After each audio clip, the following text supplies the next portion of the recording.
Blessed assurance, Jesus is mine. Oh, what a foretaste of glory divine, heir of salvation, purchased of God, born of His Spirit, washed in His blood. 방언이가 보는 빛과 어둠의 세상입니다. 제가 감남산 기도원에서 십자가를 만났고 구원의 확신을 얻게 되었다고 말씀을 드렸었습니다. 십자가의 보혈이 옛 생활의 더러운 모든 죄악을 씻어주시고 새 생명뿐만 아니라 새 생활을 주셨음을 확실하게 깨닫게 되었던 것이지요. 구원의 확신은 이론이 아닙니다. 구원의 원리를 잘 배웠다고 구원받는 것도 아닙니다. 구원은 영적인 변화이며 구원은 영적인 믿음입니다. 그래서 진실로 구원받은 사람은 반드시 확신과 함께 자신의 인격과 생활에 변화가 일어나게 됩니다. 제가 서원하기 전에는 성령님의 역사를 분별할 능력이 없어서 한동안 혼돈에 빠져 있었고요. 그래서 무대에서 노래하는 것까지 고통스럽게 갈등을 겪었던 그런 경험이 있었습니다. 그런데 구원의 확신을 얻었는데도 생활의 변화되기가 참 힘들었어요. 솔직히 고백하면 제 신앙과 현실적인 무대 생활 사이에서 또 다른 갈등을 겪게 되었던 것입니다. 그것은 저에게는 생명과 같은 무대 생활과 또 돈과 인기는 제 마음속에서 꽉 자리 잡고 있었기 때문이지요. 이런 상황에서 제가 어떻게 서원을 실행할 수 있었겠습니까? 마음이 무겁고 참으로 괴로웠습니다. 여러분 생각해 보세요. 제 눈앞에는 거의 다 잡은 정상이 있었습니다. 큰 히트곡은 없었지만 이미 저는 연예계에서 가창력 있는 스타였습니다. 이전에 간증했듯이 제가 길옥윤 씨와 연애 생활을 끊었던 사건이 저에게 큰 충격적인 트라우마를 주었었지요. 그랬을지라도 저는 누구도 빼앗을 수 없는 불멸의 히트곡, 한 시대를 주름잡는 그런 히트곡으로 정상을 잡으려고 항상 저는 겨냥하고 있었습니다. 그래서 세상 생활과 신앙 생활에 양다리를 걸쳐놓은 상태로 제가 교회를 다녔었습니다. 그러던 저였는데 감남산 기도원에서 십자가를 만난 구원의 감격으로 하나님께 목소리와 삶을 드리기로 기도를 했었다는 말입니다. 그 당시 저는 짧은 신앙생활로 분별력이 없었죠. 그래서 저는 그 경험을 목사님께 상담을 했습니다. 그런데 목사님이 저에게 하시는 말씀이 그것이 바로 소원기도라는 것입니다. 그리고 그 소원기도는 하나님께 갚아야 하는 일이라고 말씀을 했습니다. 아직 저는 영적으로 미성숙한 상태였는데 말입니다. 사람은 기계가 아닙니다. 이성과 감성의 지배를 받고 살았던 제가 영적인 소원을 제 신앙에 어떻게 적용하여 실행할 수 있었겠느냐입니다. 시편 116편 13절에서 14절 말씀입니다. 내가 구원의 잔을 들고 여호와의 이름을 부르며 여호와의 모든 백성 앞에서 나는 나의 소원을 여호와께 갚으리로다. 제 앞에는 소원을 실행해야 하는 숙제가 저를 지켜보고 있었습니다. 하전도사님 때부터 자연스럽게 시작한 찬양 생활, 또 밤무대 출연은 당연한 저의 주된 생활, 이렇게 양다리로 이중 생활을 했던 제가 하나님께 서원함으로 제 생활을 정리해야 하는 이 갈등으로 저는 고민을 하게 되었던 것입니다. 제가 세상 생활할 때 남의 말을 참 잘 듣고요, 솔직하고 고지식해가지고 바보같이 쏟기도 잘했습니다. 그런 성격인데 제가 믿음이 약해서 그랬지, 진실하신 예수님을 그런 성격으로 고지식하게 믿고 있었습니다. 그런데 드디어 하나님께서 말씀을 가지고 저에게 깨달음의 은혜를 주셨는데, 그 말씀이 소소히 저의 영적인 눈을 뜨게 해주셨던 것입니다.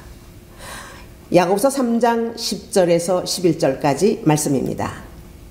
한 입에서 찬송과 저주가 나는도다.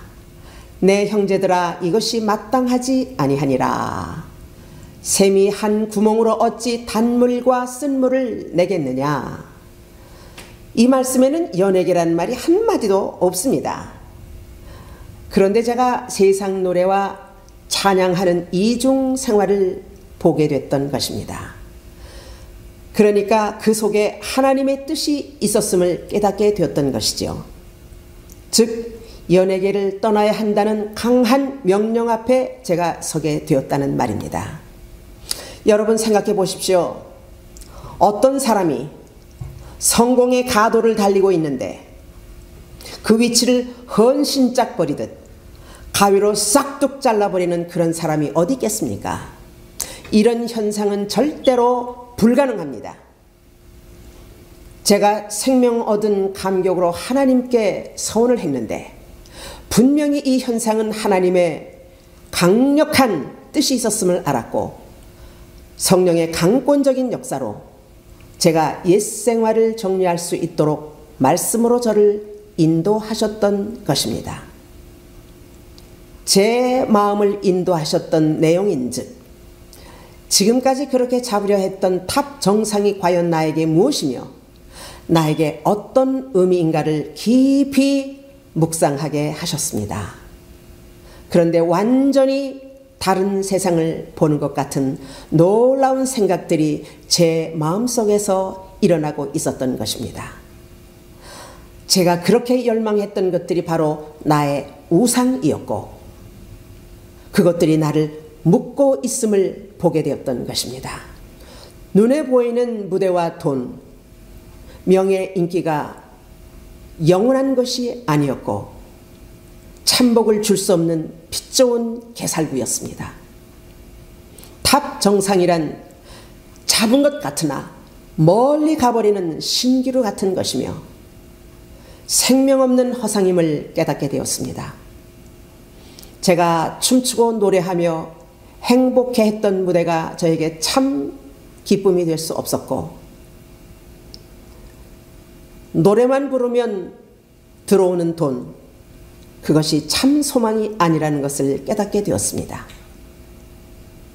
저는 노래와 춤으로 취객들의 눈과 귀를 즐겁게 했었지만 그들의 영혼에는 아무 관심이 없는 오직 무대의 꼭두각시에 불과했음을 보게 됐습니다. 또 제가 그렇게 생명을 걸었던 이 모든 것들은 시간이 흘러가면 다 사라져 없어질 것들이었습니다.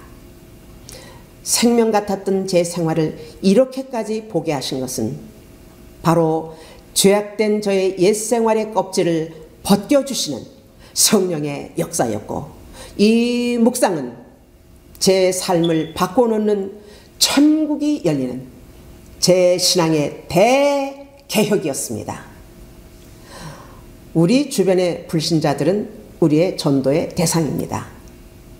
디모데후서 4장 2절 상반절 말씀입니다. 너는 말씀을 전파하라. 때를 얻든지 못 얻든지 항상 힘쓰라. 그 무대는 그들에게 말씀을 전파하는 자리가 아닙니다. 오히려 그들의 영혼을 죄악과 저주 가운데로 몰고 가는 행위였음을 제가 깨닫게 되었던 것입니다. 아울러 그들에게 복음을 전하지 못한 죄를 하나님께서 저에게 물으실 것만 같았습니다. 그래서 만약 연예계를 떠나지 않는다면 저희 생활이 저주의 생활이라고 말씀하시는 것 같았습니다. 제가 영적으로 너무 무지하니까 하나님은 이렇게 말씀을 가지고 제 영혼에 역사하셨던 것입니다. 그래서 이중 생활을 지적하셨던 이 말씀이 저에게 결정적으로 연예계를 끊고 떠나게 했던 방아쇠가 되었던 것입니다. 세상 즐거움 다 버리고 세상 자랑을 다 버렸습니다. 이 시간 여러분들에게 드릴 말씀이 있습니다. 이 현상은 제 경우입니다. 세상 노래를 끊고 하나님께 서원했던 제가 모든 사람에게 신앙의 모델이 될 수 없습니다. 하나님은 각자에게 주신 당신의 뜻이 다르고 생활과 사역이 다 다릅니다. 만약 제가 서원하지 않았다면 저는 교회를 다녔어도 연예계를 절대로 떠날 수 없는 강하고 굳은 성격의 사람입니다. 그런데 저를 만드신 하나님께서 저에게는 주의 종으로 서원함이 필요했던 사람이었습니다.